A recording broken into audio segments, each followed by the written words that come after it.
Welcome to my channel. आज हम पढ़ने वाले हैं, ये क्वेश्चन है RAC refrigeration and air conditioning system में OCBC 2019 में क्वेश्चन पूछा गया है। ये क्वेश्चन दिया हुआ है, explain the working of simple vapour absorption refrigeration system NH3H2O with the help of flow diagram. इसमें हमको simple vapour absorption refrigeration system की वर्किंग बताना है अमोनिया और वाटर के लिए NH3H2O के साथ में with the help of flow diagram. इसका फ्लो डायग्राम भी बनाना है। क्वेश्चन पूछा गया है, एक्सप्लेन करना है simple vapour absorption refrigeration system की वर्किंग NH3 अमोनिया और H2O के साथ में, और इसका फ्लो डायग्राम भी डिस्क्राइब करना है। इसको आंसर लिखेंगे। सबसे पहले हम इसमें जानेंगे सिंपल वेपर एब्जॉर्प्शन सिस्टम के बारे में। So the vapor absorption refrigeration system is one of the oldest method of producing refrigerating effect. The principle of vapor absorption was first discovered by Macaulay Faraday in 1824, while performing a set of experiments to liquid certain gases. The first vapor absorption refrigeration machine was developed by a French scientist Ferdinand Scherrer in 1860. This system may be used in both domestic and large industrial refrigerating plants. The refrigerant commonly used in vapor absorption system in ammonia. Vapour absorption refrigeration system एक पुरानी method है जिसमें हम refrigerant effect को produce करते हैं, refrigeration effect उसमें बनता है।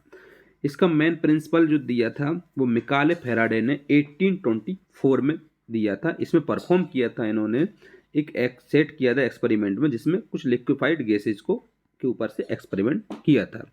First vapour absorption refrigeration system को जो मशीन का जो डेवलप किया हुआ था, इसको फिर डेवलप किया था फ्रेंच के साइंटिस्ट ने फर्डिनेंड स्केरर, जो कि 1860 में किया था। इन्होंने ये काम किया था, इसमें दोनों डोमेस्टिक के लिए और लार्ज इंडस्ट्रियल रेफ्रिजरेटिंग प्लांट के लिए इसका काम किया हुआ था। रेफ्रिजरेटिंग कॉमनली यूज्ड जो होता है वेपर एब्जॉर्प्शन सिस्टम अमोनिया के लिए होता है। इसके लिए हम जानेंगे simple vapour absorption system. The vapour absorption refrigeration system is one of the oldest method of producing refrigerating effect.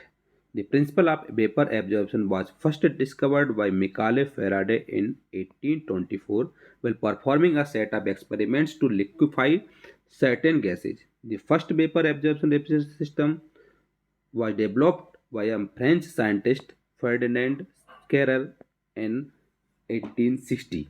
This system may be used in both the domestic and large industrial refrigerating plants. The refrigerant commonly used in a simple absorption system is ammonia. Simple vapour refrigeration system का हम flow diagram देखेंगे। ये जो diagram है flow diagram है। Flow diagram में हम यहाँ से स्टार्ट करते हैं एवोपोरेटर से। फर्स्ट इनिशियल जो करेंगे हम स्टार्ट एवोपोरेटर से करेंगे। यहाँ पर हीट एब्जॉर्ब होती है जिसको हम QE लिखेंगे। यहाँ पर हीट एब्जॉर्ब के लिए QE लिखा जाएगा।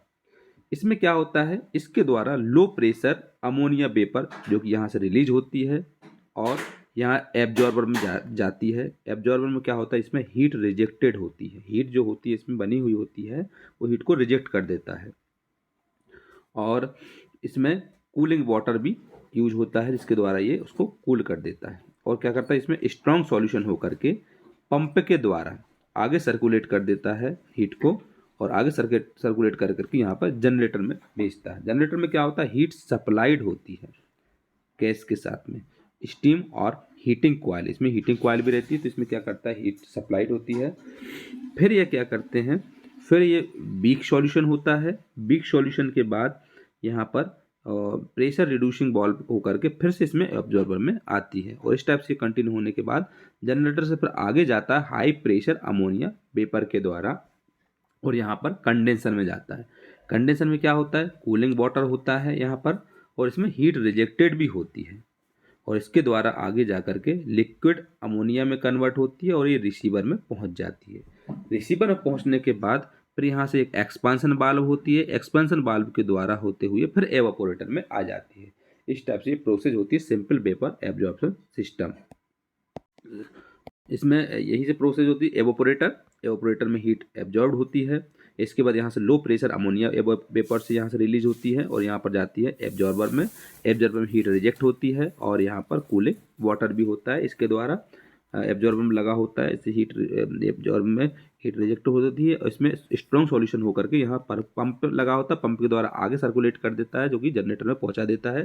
जनरेटर में क्या होता है, स्टीम या हीटिंग कॉइल होती है और इसके द्वारा क्या करता है, ये वीक सॉल्यूशन कर करके प्रेशर रिड्यूस वाल्व करके के द्वारा ये एब्जॉर्बर में पहुंचा देता है। और इसके अलावा इसको आगे भी पहुंचाता है जब हाई प्रेशर के द्वारा, हाई प्रेशर अमोनिया वेपर के द्वारा, जो कि कंडेंसर में आता है। कंडेंसर में क्या क्या होता है, कूलिंग वाटर होता है और यहाँ पर हीट रिजेक्ट भी होती है और यहाँ से आगे होकर के लिक्विड अमोनिया में जाके लिक्विड अमोनिया में कन्वर्ट होने के बाद इसको रिसीवर में पहुँचा देते हैं और रिसीवर के बाद इसको क्या करते हैं, एक्सपेंशन वाल्व के द्वारा फिर से हम एवापोरेटर में पहुंचा देते हैं। इस टाइप से इसमें कंटिन्यू प्रोसेस होती है। इसी को हम simple vapour absorption refrigeration system बोलते हैं।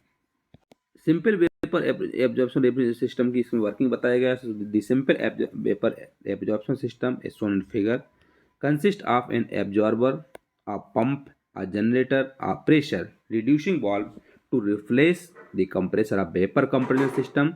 The other components of the system are condenser, receiver, expansion valve, and evaporator, as in the vapor compression system. In this system, the low pressure ammonia vapor leaving the evaporator enters the absorber where it is absorbed by the cold water in the absorber. The water has the ability to absorb very large quantities of ammonia vapor and solution. This formed is known as aqua ammonia. Simple vapour absorption system को हमने जो कि diagram में देखा है, इसमें कुछ part होते हैं। एब्जॉर्बर होता है, एक पंप होता है, एक जनरेटर होता है और एक प्रेशर रिड्यूसिंग वाल्व होता है। इसके अलावा इसमें कुछ अदर कंपोनेंट होते हैं, condenser, receiver, expansion valve and evaporator. इसमें क्या होता है, लो प्रेशर अमोनिया जो वेपर होता है उसको हटा करके वो उसको एब्जॉर्बर वाटर को में द्वारा एब्जॉर्बर में पहुंचा देता है और इसके द्वारा एक्वा अमोनिया वेपर सॉल्यूशन तैयार होता है और इसको एक्वा अमोनिया बोलते हैं। यही होता है simple vapour absorption refrigeration system.